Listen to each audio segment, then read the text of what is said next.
What's going on, everybody? Welcome back to Hidden Oaks Homestead. This is the first park talk. Park talk, not barn talk? It's not a barn talk. We're not in the barn today. We're sort of in a barn. It's like a pole barn. It's a pole barn, but we're at a park. So Zachary is having his first day of football conditioning drills. He wants to play football next fall, and that starts today.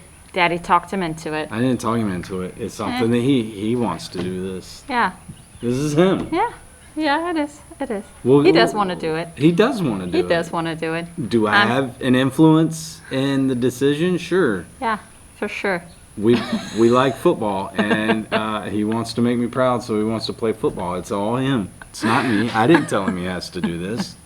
So Zachary and his football team are off to our left practicing drills, and I believe there's a high school baseball game going on right in front of us. Yeah, and probably elementary school, middle school too. School's not in, so I don't know. Maybe it's a travel league. I don't know, but there's a baseball game. We're at the ballpark going on in front of us. Yeah, so we exchanged. But we had to get this out.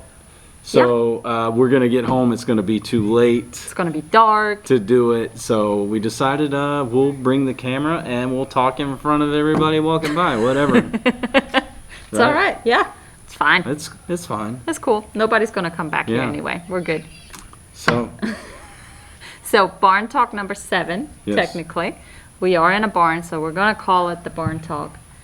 And what we got to talk about this week. It's hot. It's so hot. It's hot. It's Abu Dhabi hot. It's Middle East, scorching the earth, fiery hot and wet and humid right now, and we got to figure out. This has been the first year that it's been this hot, and with these cows, we gotta figure out some kind of watering system so that they can cooling cool off. System. Yeah. We got the pigs, and they have little holes dug out, and when we come through and we fill those holes up. But I'm looking at some kind of hose system, some kind of irrigation system that I want to run with some sprinklers, and we got a well, so it's not like we're getting charged city water. And I just want to let those sprinklers run through the heat of the day. Yeah, for them. We'll see how the rest of the cows do. I mean, he goes out there and hoses down Brody. I try to hose them down, and Brody, our Highland, he's the only one that'll actually hold still. I get the water hose out, and he is just like standing there. Like an Irish Spring commercial, just with water just cascading all down his body, and he's just standing there with his curly locks, and he's just shaking them into the wind, and he enjoys the water hose. But the rest of them, they don't really care so much about the water hose. No, so we'll see. But we had heat advisory this week, and they are forecasting even hotter next week. Next week's going to be even hotter, so that's great. So I think they're forecasting it was in the hundreds this week. Next week they're forecasting 110. And right now it doesn't seem that bad because we are under a roof. It's the end of the day. Right now it's not fine. Bad right now. There's a little breeze going, but it was definitely hot. Yeah. And the day starts out muggy. Like I wake up at 4 o'clock in the morning, and the dew settles, and then it just turns into more. As it gets hot, it just burns off into the air, and it's just like you could cut it with a knife. The humidity's so thick. I'm glad he finally agrees. When I complain about how hot and how muggy it is, like, at least it's not Abu Dhabi hot. It's like, well, it hasn't been unbearable. It's literally the same temperature. I try not to complain about the heat because we spent 7 years in the desert, so I feel like whatever Florida can throw at us, we can handle it. But Nicole made a good point when I was telling her about it earlier. The cows were never in Abu Dhabi, so they don't understand that concept. Exactly. And they don't really care what the temperature is. They just want to be comfortable. In the Middle East, they just know it's hot here. So we're going to work on that. Yeah, there's a reason why they have goats in the Middle East. Yeah. And goats hate water. And I spray the goats and they just take off running. They're like, we'd rather be miserable in the heat than cool down. So, all right. They just find shade. It's all good. Shade and the breeze. So this past weekend, we had an amazing weekend. It was, well, I was talking about it in the last barn talk about how he signed us up for that farmer's market. For the market. Don't call it a farmer, it's the market. It's the market That's in what we Pace. call it. And yeah, that's literally, whoa, look at that thing. That's literally the name of it. And Does that thing bite? I don't know, but it's coming for you. Go away, chicken. That's chicken feed right there. Yeah, but it's called the market. Yeah. It's at the bowling alley parking lot in our hometown, and we had a great turnout.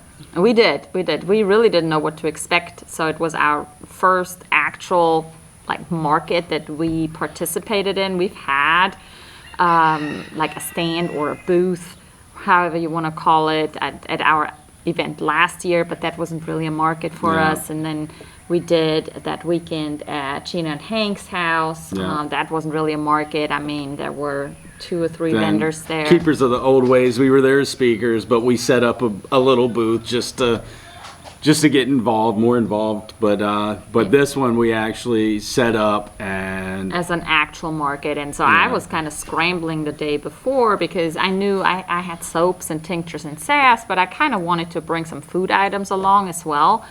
So I kind of went into my own reserves for last weekend and just kind of checked, okay, what do I have plenty of that will probably last me for another year or two, and I could bring it to market with us. So I went and went through our reserves, and I took along, what did I bring? Like some dill jams. spears and jams and Dill fermented, spears. Dill spears sounds spears. sounds like a weapon. Yeah, totally. They're dill pickles that are cut lengthwise instead of in slices. Yeah. Dill spears. And they're good. And what else did I bring? Jams and, well, the regular medicinal stuff, the tinctures and the salves and all of voodoo that. witch stuff. All my voodoo witch stuff. Voodoo, not voodoo. Voodoo. I'm not saying it right. And we pretty much sold out with what we brought because I didn't want to bring everything with us. So I only packed limited amounts, and we basically. Coming back I from know me. it's coming for you. Go away. It's a little caterpillar on the table. It's a fluffy one. It's hairy, and it looks like it could poison us. Yeah, well, there are those that hang out in the oak trees, but anyway, we sold out all the jam and at least the pickles. They were pretty much gone immediately. We sold a lot of tinctures and salves. We were able to move 3 puppies. We were. Puppies are getting slim pickings. We're down to 2 puppies available. Out of the 21. Out of 21 puppies, we have crazy. 2 left. We still have some that we're holding for people that have deposits, but we have 2 available that still need homes. Yeah, 2 girls. So, 2 Anatolian girls. So that's pretty cool. From 21 to having 2 left, and it is pretty cool. Yeah. And yeah, with that, we had people come in from the north. Yeah. The far north. We had a young couple that flew from Vermont to right here in Shamuckla to see us and get a puppy from us. Yeah, it was crazy. And So- it's always fun when there's people coming because we can give them a little farm tour and they can kind of meet everybody and meet everything and kind of see what the puppies have been working with and what they've been exposed to, so they can kind of get an idea of how they work together. We had one family come earlier last week, and they picked up one. They came in from Alabama, and then Evergreen, Alabama. Then they came back and got a second one. They called me the next day. They took one, and they were torn on 2 different ones. They're like, he wanted this one, and then his wife and his daughter wanted a different one. And I was like, well, if you just get them both right now, it'll save you gas money when you come back for the other one. He's like, oh, I can't get 2. Next day, he called me, hey, I want to come get that other one tomorrow. So I was like, all right, I told you. Just could have saved that gas money. Could have saved some gas money. Especially with gas being in $5 a gallon right now. Buy both of them. Don't make the trip twice. But he was like, yep, you said it. But he came back and picked up another one. And that's good for him because it's his first livestock guardian, and it's a puppy. And it's kind of, he said she was kind of lonely out there that night by herself. With the livestock. With the livestock that he's got an older herd of goats that really don't want anything Kinda to do with the puppy. standoffish. Yeah. Don't really want anything to do with the puppy, and they don't really want anything to do with the livestock guardian dogs really either. They just kind of, thank you for your service, but I'm not really going to interact with you. I mean, it's the same with our goats. Yeah, they yeah, don't, yeah. They don't. Yeah. It's not like they're being friendly or Yeah. anything with the dogs. So that was fun, and it's always fun to see. And now that we're kind of down to 2, now it's getting tough on me and the kids, because once we get down to Yeah. the last few, That last that's when few, it gets sad. Those are the ones that hurt the most. Yeah, When you got that's what it 21, losing number 17 and 16 doesn't, because you still got 15 more. Mm-hmm. But now the litters are definitely dwindling down and dwindling down. Dwindling down. You can see where it used to be the barn floor just covered with puppies fighting and barking and growling at each other.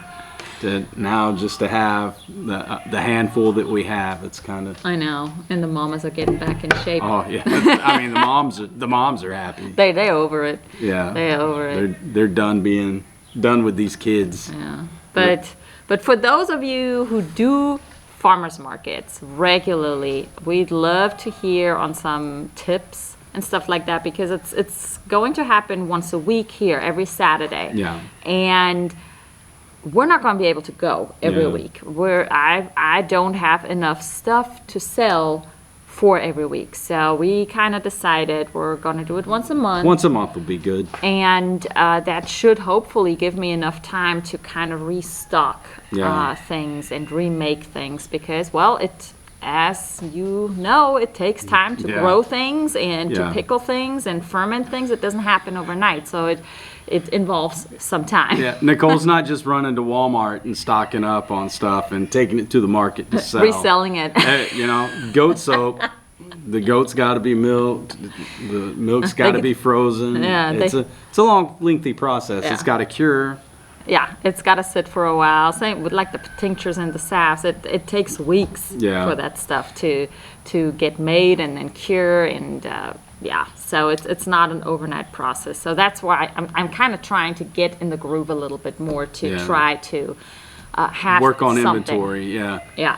But besides just for us though, it was an amazing market anyways. We Yeah. had, for being the first one, and Allison Hartman just put it together really just for On a whim, basically. on a whim. Yeah, she was like, we don't have anything here locally. They got a farmer's market in Pensacola, but she's like, we need something here for us in our community. And it's awesome that she did that. And I kind of reached out to her and tried to get ourselves involved in it with her and show her that there's a community that's looking for this, and Yeah. we want to support it any way that we can. Yeah, So and there were probably, I mean, we really didn't get a chance to look around much, but I would assume probably maybe about 20 vendors or so. yeah, at least 20. Yeah. And, all local families, homesteaders, farmers with their produce and their homemade goods and farm animals for Yeah. sale. And it was packed the whole time. Yeah, because the whole rule was, we don't want you to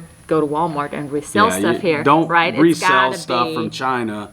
It's got to be homemade. It's got to be stuff that you locally produced. yeah, that you produce yourself. Yeah, so that was the whole thought behind it, and it was really nice because it was, 9 to 12? Yeah. 9 to 12, and we had to be set up by 9, obviously. We learned that we need to be set up earlier than that Yeah, because they come in early. visitors and shoppers were there at Yeah. 8:30 And looking to buy. Well, we were setting up and we were answering questions, and we already at like 8:30 to probably 12:30, 1 o'clock. Mm-hmm. We were steady. We just had people around our booth the entire time. A lot of people reached out and was like, hey, I wanted to come up and talk to you, but you guys were so busy that I didn't want to interrupt. We had subscribers come up and seek us out that had just came out because they wanted to introduce themselves to us. I know, and it was talk to awesome. us, and that was awesome. And in that environment, we just love talking to people. So if you're there and you see us, come up and talk to us. Come talk to us. Come talk to us. Yeah. I got a lot of pickle questions on, how to crisp them up and how to do this. There's a lot of about pickling that remains unanswered. I think there's a lot to pickles that people just don't know, and you have the pickle answers. Apparently, I got the pickle answers and the tincture answers. And what I was really proud of was Amber.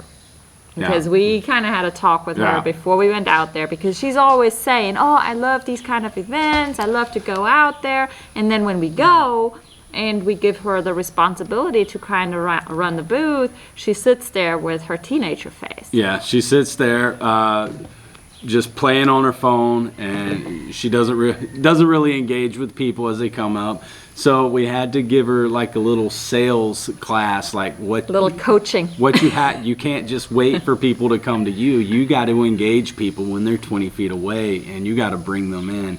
You got to smile at them. Yes, that was the big thing. Smile. You got to be excited to you got to make eye people. contact. If you're just playing on your phone waiting for people to come to you, they're gonna avoid you and go somewhere else. Mm-hmm. So, but she did really well. She did really at this good. market. She, like Nicole said, she likes going. She likes the idea of the markets until she has to sit there for 4 hours. Mm-hmm. So she gets kind of I don't want to say frustrated, but she gets kind of bored of it, I think, and she gets over it. But this time, instead of playing on her phone, she engaged. She really applied herself. And she really had a good time this time.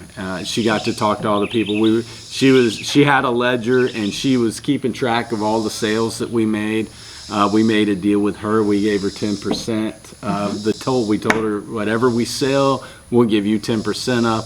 Turns out she didn't know how to figure out percentages. She needed a little math reminder. We had to help her with that, especially with 10%. Like, you can't figure out 10%. It's really hard. You can't figure out 10%? I mean, public education. Yeah. So, but she did really well. She did. And with her getting excited about it and engaging with people, that made it a better experience for her as well. Yeah, it was really good.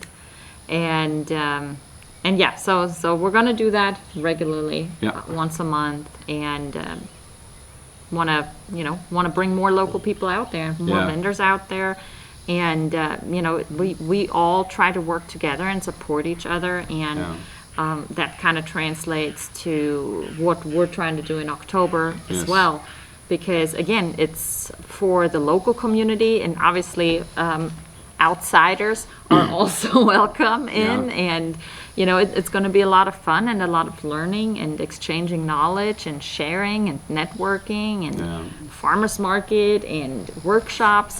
And the whole idea is to exchange the knowledge and give the people confidence that if we can do it, you can do it too. And grow the community as well. Yeah. Because there's a lot of individual homesteaders in this area kind of doing it on their own. And we're trying to bring people together and show you that you don't have to do it all. Yeah, you can don't rely have to do on each other. Everything on your own. There are people that specialize in certain things, and you don't have to do it because they do it, and you can just exchange goods and barter for stuff. And that's kind of what we did with the goats too that you brought in. We kind of came to an agreement with, all right, we get goats and you get this in exchange, and it worked out. That's just staying in touch and building that community. Yeah, and that's this week. That's been this week. Yeah, pretty much. Are we forgetting something? I feel like there's something else. Probably, but we always have next week. That's true too. My throat's so dry right now. I know. I brought water along, but Zachary forgot his water, and since he's the one doing drills, so we gave him the water. Yeah, had to give up my water. So anyways, guys, it's been a fun week. It's been a busy week, and pray for us with these with this heat. You okay? I'm not okay. I'm gonna close it out for him because he can't breathe right now. But we're gonna go get him some water. We'll see you guys next week, and send us your questions. We'll see you guys. See ya.